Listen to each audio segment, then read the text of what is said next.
Satu kata, tetapi bukan sesuatu yang gampang untuk dilakukan. Tetapi Tuhan tidak pernah bertanya, engkau dan saya mampu atau tidak. Dengar, Tuhan tidak pernah bertanya bahwa engkau dan saya mampu atau tidak. Yang Dia tanyakan, engkau mau atau tidak. Kita berkata, aku mau Tuhan. Tuhan yang beri kekuatan. Tugas kita harus konsekuen.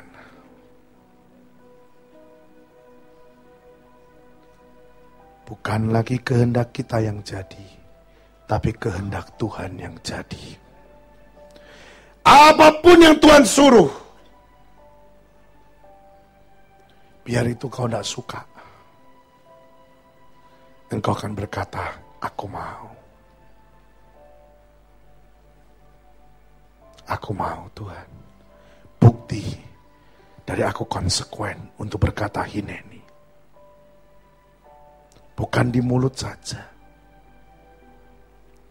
Dan yang luar biasa, saudara, detik pada waktu engkau melakukannya dengan cintamu kepada Yesus, semua yang kau lakukan itu tidak sia-sia, tapi berdampak sesuatu di depan. Tetapi berdampak pada breakthrough di depan. Ini yang saya katakan, Tuhan itu selalu luar biasa. Dia tidak pernah setengah-setengah. Dia tidak pernah untuk sembarangan. Tapi dia selalu menyiapkan, menyediakan. Bahkan memberikan kesempatan-kesempatan untuk kita masuk dan menikmati yang namanya kemenangan demi kemenangan. Karena firman-Nya sendiri berkata, glory to the glory.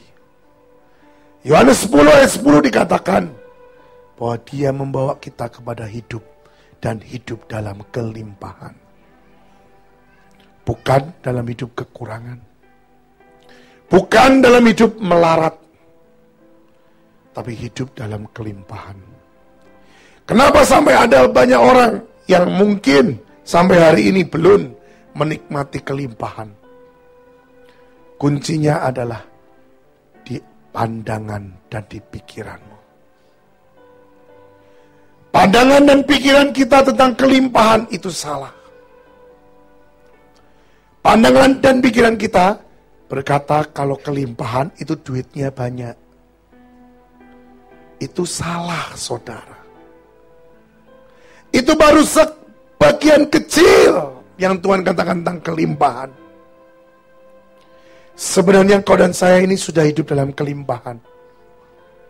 Contoh yang paling komplit dan paling konkret adalah udara. Engkau tidak usah bayar.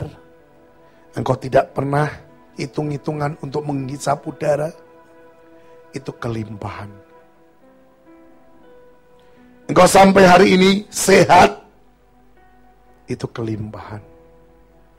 Engkau sampai hari ini bisa menikmati hidup. Itu kelimpahan. Kalau engkau berkata, masa itu kelimpahan? Saya katakan, untuk hidup engkau tidak bayar kan? Coba engkau harus bayar kepada Tuhan untuk apa yang kau hirup, apa yang kau kerjakan ataupun bertingkah laku. Parah. Itu tidak usah bayar. Dan Tuhan berikan dengan cuma-cuma. Itu kelimpahan, saudara. Memang dalam kelimpahan itu juga ada harta. Tapi saya katakan jangan pikiranmu terfokus pada yang itu. Karena firman Tuhan bilang, kalau kau fokusnya pada itu, pada harta, justru engkau tidak akan dapatkan itu. Matius 6 ayat 33. Firman Tuhan berkata apa? Coba ditampilkan. Matius 6 ayat 33. Cari dahulu kerajaan Allah dan lihat kebenarannya, maka semuanya itu akan ditambahkan kepadamu. Sekarang coba pikir, engkau sekarang nyari kerajaan Allah dan kebenarannya, atau engkau nyari sesuatu yang ditambahkan?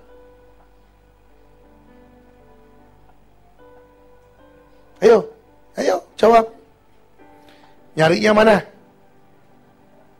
Waduh, pinter jawabannya.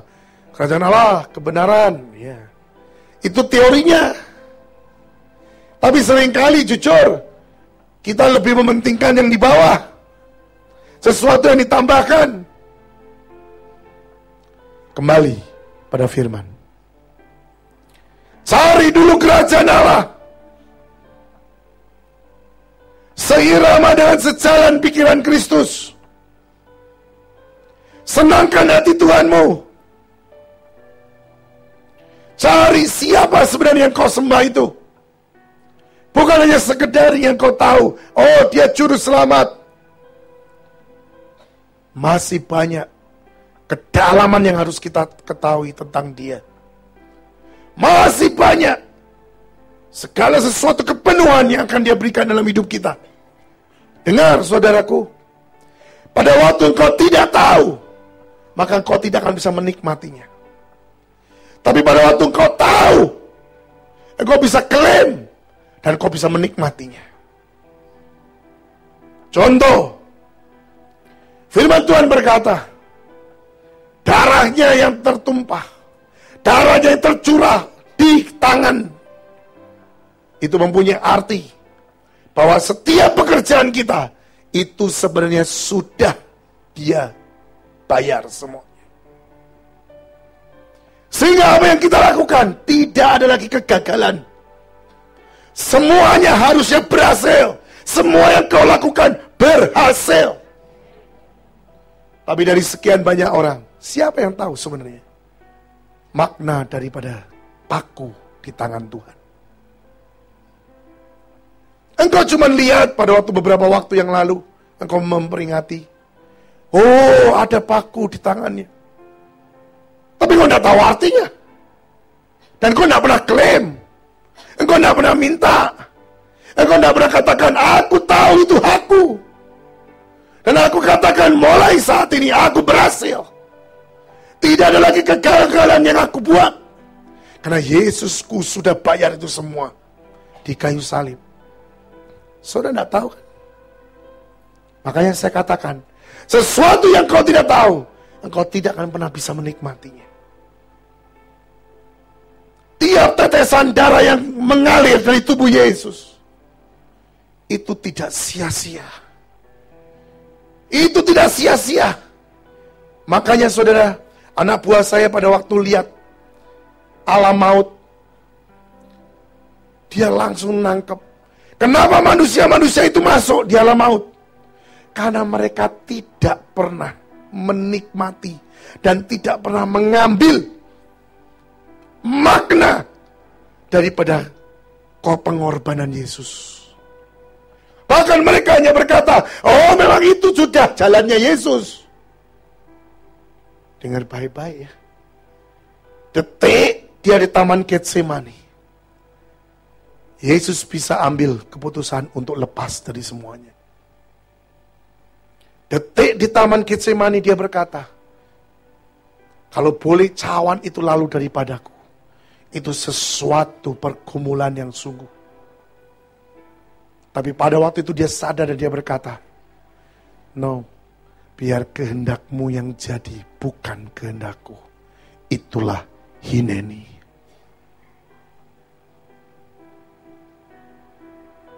Detik dia berkata Hineni. Beberapa waktu kemudian, mulailah jalan salib. Dan semuanya itu dia lakukan karena cintanya, kasihnya kepada Bapa dan kepada manusia. Bagi setiap pribadi yang mengerti, bisa mengambil dan mencontoh, bahkan bisa untuk berkata, aku pun mau Tuhan hidup seperti Engkau. Hineni. Penderitaan yang aku alami, tidak ada sekukunya apa yang kau alami untuk aku. Tidak ada sekukunya apa yang kau derita untuk supaya aku diselamatkan. Orang-orang yang seperti ini adalah orang-orang yang mempunyai kerajaan surga. Hidupnya bukan terarah kepada harta. Hidupnya bukan terarah kepada sesuatu yang kelihatan. Tapi hidupnya terarah kepada suatu pribadi yang sudah berkorban. Supaya aku bisa menyukakan hatinya terus. Seperti apa yang harus kulakukan? Dengar saudaraku. Dalami firman Tuhan. Mungkin saudara berkata, tapi Pak, setiap kali aku baca firman Tuhan, aku gak ngerti. Saya mau katakan, baca dulu semua. Selesai, ulangi lagi. Selesai, ulangi lagi. Nanti Tuhan akan memberikan pengertian. Baik pada waktu kau baca, atau kau dengar khotbah, atau kau baca buku, atau pada waktu ada kejadian dan kau bisa dikasih penerangan atas apa yang tertulis dalam firman. Macam-macam dia bisa bicara. Mari saudaraku, mari. Jangan pernah kalah. Setan ini kurang ajar hari-hari ini. Dia pakai cara seperti yang dipakai pada waktu mencobai Yesus. Memutarbalikkan firman. Tapi saya mau katakan, kembali pada Yesus. Pelajari pencobaan Yesus di bukit. Engkau akan mengerti. Setan tidak akan pernah bisa memutarbalikkan itu semua. Kita punya Roh Kudus. Kalau engkau tundukkan hatimu, engkau rendahkan hatimu, dan biar Roh Kudus yang beracara dalam hidupmu, dia pasti akan menuntun saudara dan saya. Dia pasti akan membimbing kita. Dia pasti akan memberitahu, karena tugasnya adalah konselor. Apa itu konselor? Penasehat. Bagaimana dia bisa menasihati saudara kalau saudara tidak humble? Bagaimana saudara bisa dinasihati kalau tidak saudara rendah hati? Saudara rendahkan hatimu. Saudara berkata, aku tidak bisa hidup tanpa engkau. Maka dari itu aku bertanya terus sama engkau. Pimpin aku Roh Kudus. Pimpin aku. Jangan biarkan barang sedetik pun untuk aku berjalan sendiri. Ada sesuatu di hatimu. Ada sesuatu yang kau katakan, aku perlu engkau. Bukan di mulut, tapi benar-benar. Sebelum melakukan apapun, tanya Roh Kudus. Saya percaya tidak akan ditinggalkan kita. Tidak akan ada yang pernah namanya engkau ditelantarkan dan akhirnya dijerumuskan. Aduh, tidak ada. Firman Tuhan bilang loh, kita ini biji matanya Tuhan. Amin. Siapa di sini yang memperbolehkan saya untuk megang biji matamu? Ayo, kalau ada silakan ke depan, tak pegang biji matamu. Enggak ada kan? Betul? Betul? Kau bisa mengerti arti daripada firman ini? Tidak ada satupun orang yang diizinkan untuk menjamah hidupmu. Karena engkau jadi biji matanya Tuhan. Engkau bisa pegang iman. Dengan iman kata-kata itu. Beres, saudara. Saya ingat dengan kata-kata ayah saya. Pada waktu itu, saya masih remaja. Saya Ya sepertinya anak remaja biasa, saya ya sedikit bisa dikatakan nakal. Hidup, waduh, sembarangan. Mungkin dikatakan tidak pernah memikirkan mati atau hidup. Pokoknya ditantang balapan, ya jalan, istilahnya begitu. Ya, jadi tidak pernah memikirkan, waduh nanti kalau kecelakaan bagaimana. Waduh, pikirannya pendek, saudara. Jujur. Ya. Dan memang saya senang jalan cepat. Jadi, ayah saya cuma berkata begini, yang saya tidak pernah lupakan sampai hari ini. Dia berkata pada saya, kamu mau lakukan apapun boleh. Dia bilang, tapi dengar ya, mata Tuhan itu selalu melihat padamu. Engkau tidak bisa tutupi mata dia. Matanya selalu memandang padamu. Dan berarti semua yang kau lakukan itu direkam. Nah, sudah, dia cuma ngomong begitu. Dia membuat saya berpikir. Dan saya berpikir ribuan kali untuk berbuat dosa, saudara. Setiap kali saya mau berbuat dosa, saya mandang ke atas dan saya tahu mata itu memandang pada saya. Dan tidak jadi saya berbuat dosa. Iya, benar, jujur.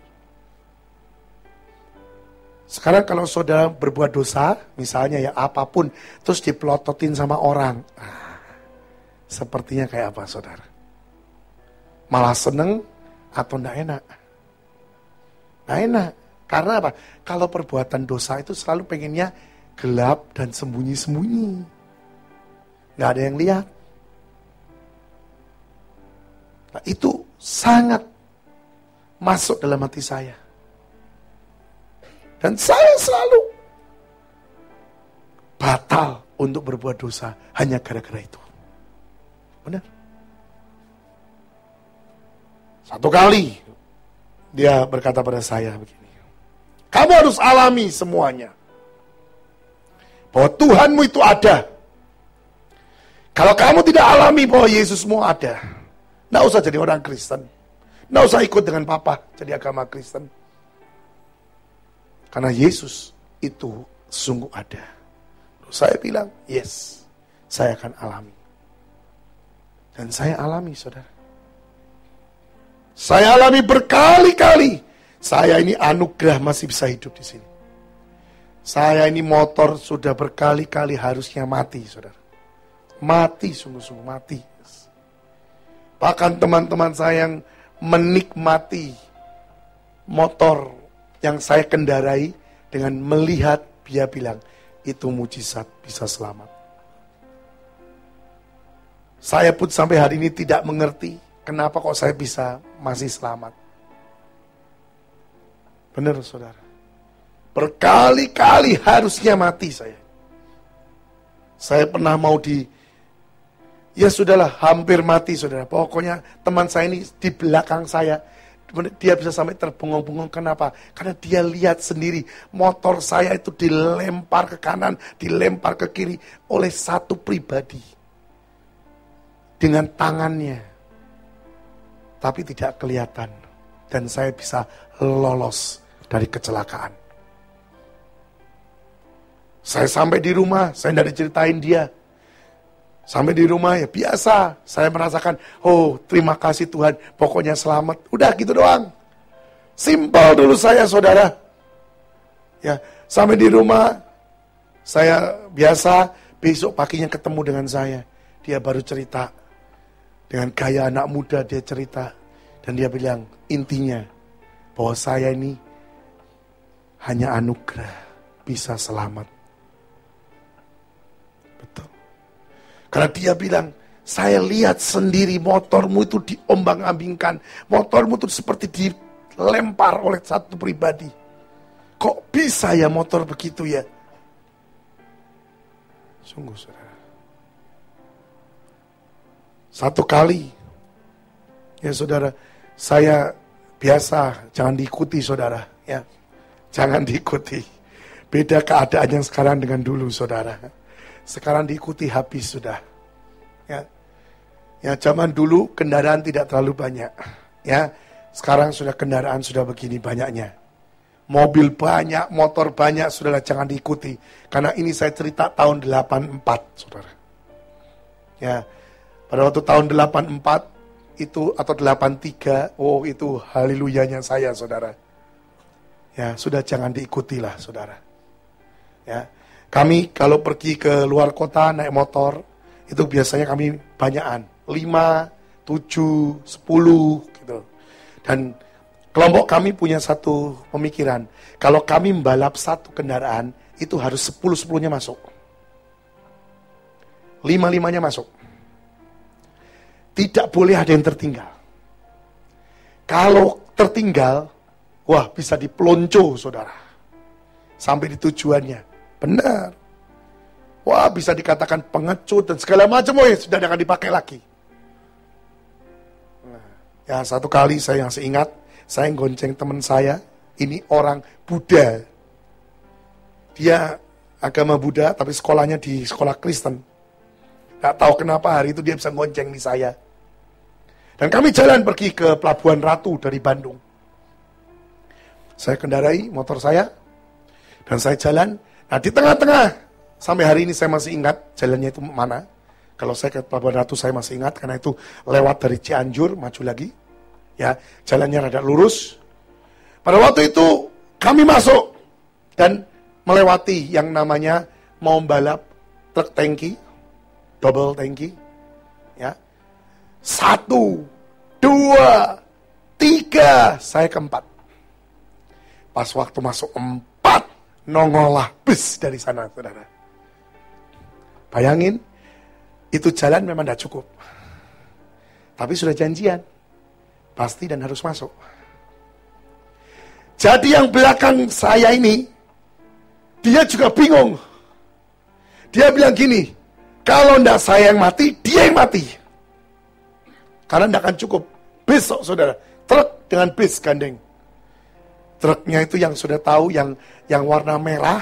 Ingat gak truk tangki yang zaman kuno-kuno itu tahu? Ya, warna merah, nong-nong itu istilahnya, saudara ya. Ya, jadi truknya udah truk yang kayak gitu. Jadi saya sudah masukin aja. Saya masuk, yang belakang saya ini, yang gonceng saya. Ini dia ngomong gini loh, haleluya, haleluya, haleluya. Dia pikir, saudara, pokoknya gua ikutan yang di depan. Dia kan agama Kristen, ngomongnya udah gua haleluya saja. Dia tidak bisa nyebutin lagi nama dewanya dia. Habis dia, saudara. Jadi dia pokoknya ikut siapa yang kendarai. Gitu istilahnya teman saya ini lucu, saudara. Jadi dia cuma bilang, haleluya, haleluya, haleluya. Saya sudah tidak mikir. Karena pada waktu itu nggak ada helm, nggak ada apa-apa loh, saudara. Jadi pakai dengan seperti itu. Pakai motor. Masuk. Bet. Dan sudah tahu, itu anugerah. Sungguh loh, saudara. Saya bisa di antara ban dengan ban. Yang kalau suruh saya saat ini ngalami dan ngulangi, bisa. Saya tahu udah bisa. Karena antara dari ban depan dan ban belakang, saya masuk di situ. Itu hanya mujizat. Nah, teman saya yang satu lagi ini nggak masuk. Karena apa? Saya masuk di belakangnya saja, sudah begitu, jadi dia rada direm sedikit. Karena dia tahu, mungkin dia akan menunggu gini, waduh, bawa mayat pulang ini. Ya, saudara. Dan hampir kami bawa mayat pulang. Karena terus kami jalankan, selesai itu, pas di tikungan, teman saya disikat sama kendaraan umum. Wah, habis kakinya. Itulah kekejaman saya sudah mulai keluar. Saya angkat dia, yang kakinya nempel, kulitnya nempel di aspal, saya tarik kulitnya ada di aspal, saya siram bensin. Itulah saya. Makanya saya bilang anugerah saya masih di sini. Saya orang yang kejam, saudara. Saya bilang sama dia, kalau kamu tidak mau digini, aku bunuh kamu di sini. Wallahi aku habisin kamu sekalian. Mati atau bangkit dan ikut saya. Dia bangkit, saya tarik kulitnya, saya masih ingat kulitnya nempel di aspal. Jadi kulit yang merah dan darah, saya siram bensin. Dan kami bawa, tidak berhenti lagi sampai ke Pelabuhan Ratu, balik lagi dari sana, barusan diobatin. Saudara tahu kaki segede paha saya, saudara. Tapi puji Tuhan loh, disiram bensin, kalau enggak diamputasi loh. Gara-gara disiram bensin jadi tidak diamputasi. Karena bersih, saudara. Ya, itulah saya dulu. Makanya saya katakan, kalau saya bisa berdiri di tempat ini, itu anugerah besar, saudara. Ya. Dan saya katakan banyak pengalaman saya yang mengatakan harusnya saya sudah mati. Banyaklah. Ya. Saya tabrakan, kepala ini bentur bemo. Sudah tahu zaman dulu juga ada bemo kan? Di Surabaya. Ya, itu bemo itu barusan keluar dari bengkel, mulus. Tak disikat sama adik saya, itu jadi lagi loh, saudara. Bayangin, saudara, aku sampai gini. Waktu itu adik saya ngendarai, saya di belakang bonceng. Balapan dengan teman saya. Itu bemo tengah-tengah disikat. Yes. Itu saya lihat bemo itu bentuknya jadi begini loh. Motor saya juga sudah nggak ada bentuk. Karena bemo saja apalagi motor saya. Ya, motor saya sudah nggak ada bentuk. Adik saya retak tangannya.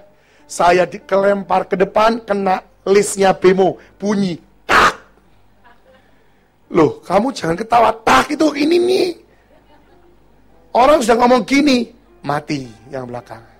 Karena pada waktu itu saya jatuh, dan tidak gerak. Semua udah bilang, ambil daun pisang. Karena yang belakang mati.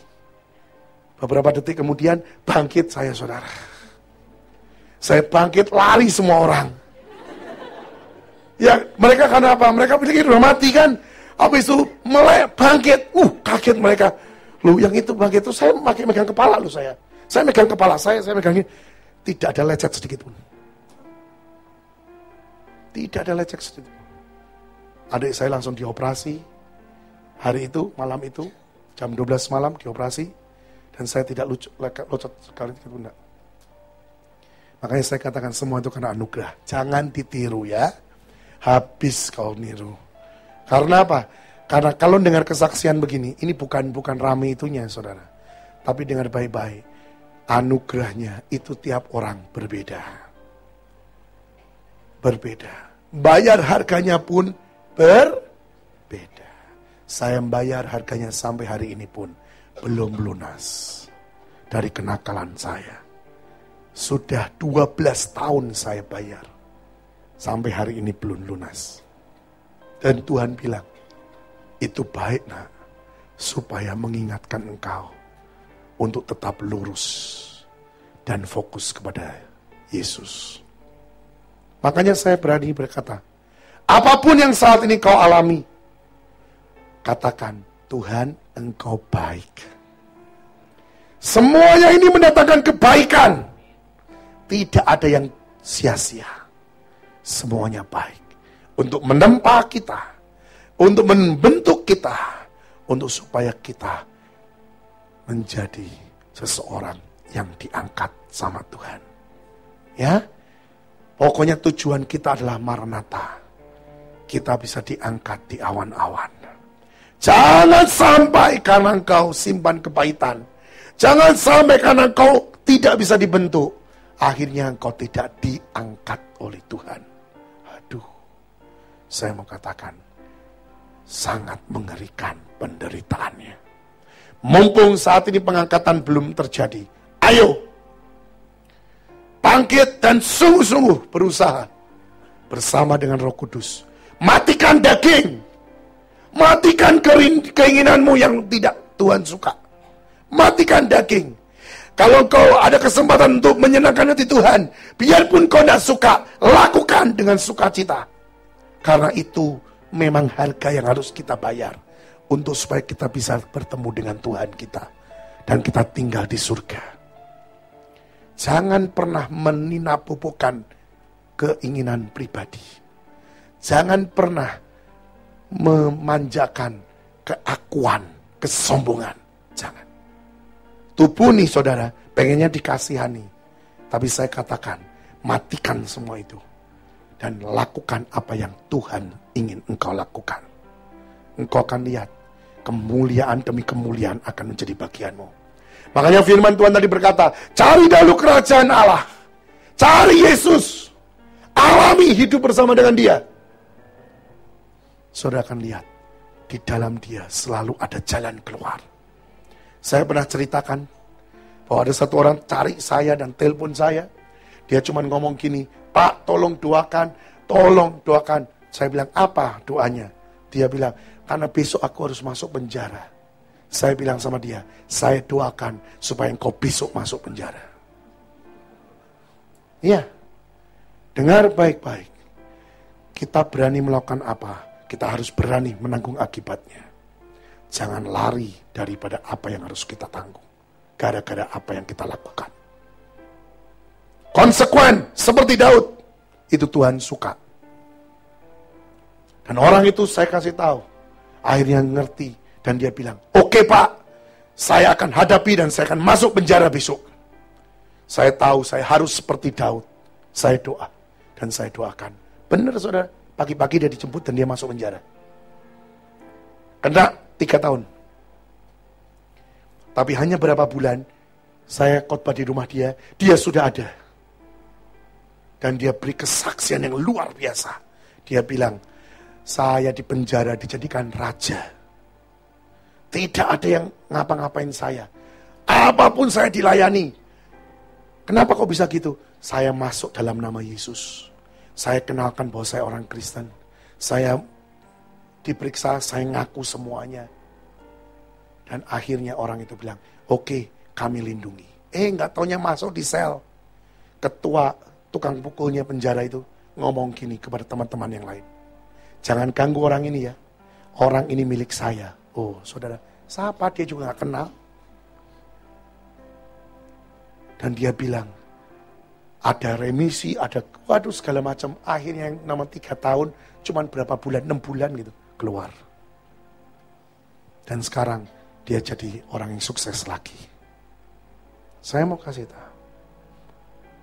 Tidak perlu untuk memikirkan pertolongan Tuhan bagaimana, pertolongan Tuhan bagaimana. Tidak usah dipikirkan. Jalani bersama dengan Yesus. Nanti Tuhan akan bikin dan buat jalan keluar dan pertolongan. Yang penting hatimu mau konsekuen. Kalau salah, tatain. Bayar, tidak lari dari kenyataan. Itu yang Tuhan suka. Percaya Tuhan tidak pernah ninggalin saudara dan saya. Apapun yang kita lakukan, pasti ada maknanya dan berdampak di kemudian hari. Amin. Pelajari Yesus. Kenali dia dan dalami. Baca firman Tuhan setiap hari. Ngerti tidak ngerti, baca terus. Yang rutin dan terus. Selesai sekali satu buku, ganti lagi terus. Saya mau tanya, siapa di sini yang sudah selesaikan Alkitab Perjanjian Lama dan Baru? Coba angkat tangan. Ada beberapa yang belum, ya, yang belum bertobat. Ya, jangan sampai nanti Tuhan tanya, kamu sudah selesaikan surat cintaku? Belum. Wah, bahaya, saudara. Ayo. Ya, jangan kalah loh dengan orang-orang yang bertobat sekarang. Mereka giat. Dan dalam waktu hanya 2 bulan, 3 bulan, selesai satu Alkitab. Jangan kalah. Karena firman Tuhan bilang loh, yang awal bisa menjadi yang akhir. Jangan mau kalah. Bangkit. Cari Tuhan. Karena kedatangan dia sudah sangat singkat. Saya mau katakan satu hal lagi. Mari sungguh-sungguh nikmati karya Yesus di kayu salib. Karya Yesus dari Taman Getsemani sampai di atas kayu salib. Semuanya itu untuk saudara dan saya. Kenali, ambil, dan itu hakmu. Nanti engkau bisa merasakan Tuhan begitu mengasihi kita. Jangan sia-siakan ini. Karena rugi besar kalau engkau tidak menikmatinya. Dia sudah berkorban. Maka itu kita harus mengambilnya. Dan kemudian kita kembalikan bagi kemuliaan nama Tuhan. Kita ngucap syukur karena kebaikan dia. Amin. Yuk kita berdoa.